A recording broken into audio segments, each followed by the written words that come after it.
Ke informasi berikutnya, pemirsa, polemik PT Asuransi Jiwasraya Persero masih terus berkepanjangan. Yang terbaru terkait dengan penyelamatan uang nasabah dan penyehatan bisnis asuransi, pemerintah mengambil langkah pembubaran Jiwasraya dan menggantinya dengan Nusantara Life. Efektifkah Jiwasraya ditutup?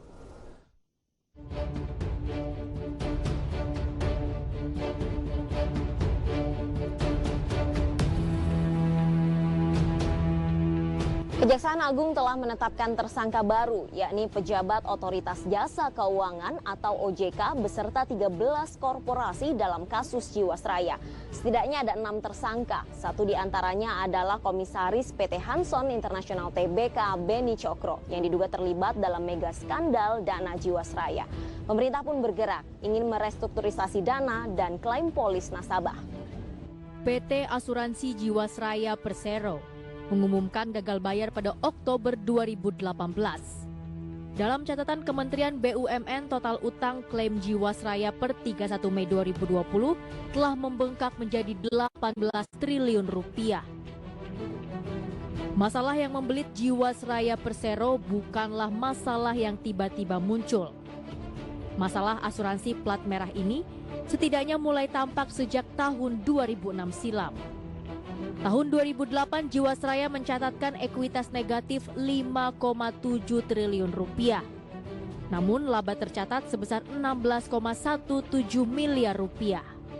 Di tahun 2009 ekuitas Jiwasraya berbalik positif menjadi 800 miliar rupiah dari seharusnya minus 6,3 triliun rupiah.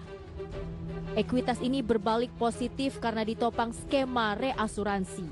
Pada 2013, ekuitas Jiwasraya surplus 1,75 triliun rupiah dari awalnya negatif 3,2 triliun rupiah. Surplus ini terjadi karena ditopang oleh revaluasi aset. Laba Jiwasraya tercatat mencapai 457,24 miliar rupiah. Namun revaluasi aset ini memberi beban Jiwasraya ke depannya. Lantaran revaluasi tidak menghasilkan cash flow, tapi menghasilkan liabilitas dari sisi operasional. Revaluasi aset membuat pajak, khususnya pajak bumi dan bangunan, langsung naik. Kondisi ini yang mendorong penerbitan GS Saving Plan untuk mengatasi likuiditas. Opsi lain yang juga merupakan skema yang diwacanakan selama ini yaitu B2B, yaitu upaya untuk menjual Jiwasraya Putra, anak perusahaan dari Jiwasraya, kepada investor yang disebut-sebut Taspen Life yang akan menyuntikkan dana sekitar 2,5 triliun. Namun ini bukan penyelesaian yang ideal karena jumlahnya masih jauh dari mencukupi dari hutang kepada pemegang polis Jiwasraya yang mencapai nilai 18 triliun hingga akhir Mei 2020 ini. Setelah berbagai upaya dilakukan, para pemegang polis mengadu pada orang nomor 1 di Indonesia.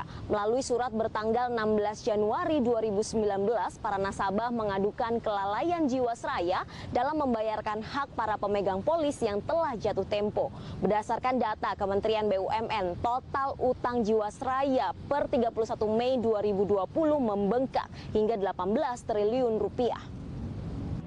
Berbagai upaya dilakukan oleh nasabah PT Asuransi Jiwasraya Persero untuk mendapatkan haknya atas polis GS Plan.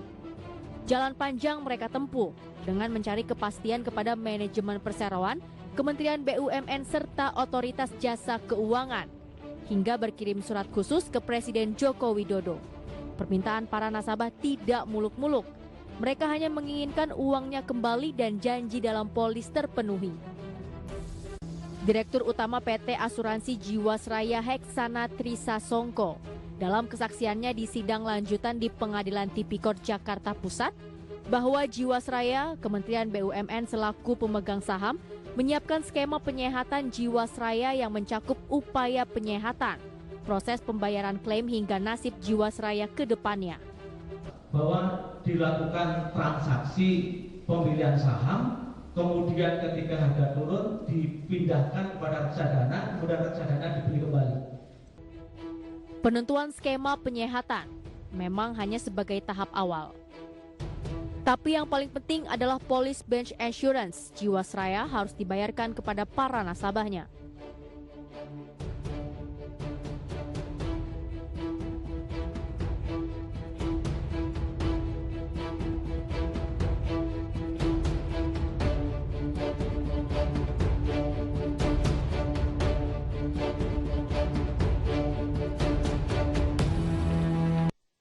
kepastian kapan dana atau polis kami dibayarkan, cuma itu aja sih. Permintaan para nasabah tidak muluk-muluk. Mereka hanya menginginkan uangnya kembali dan janji dalam polis terpenuhi. Sedangkan PT Asuransi Jiwasraya Persero akan ditutup sebagai bagian dari proses restrukturisasi polis nasabah.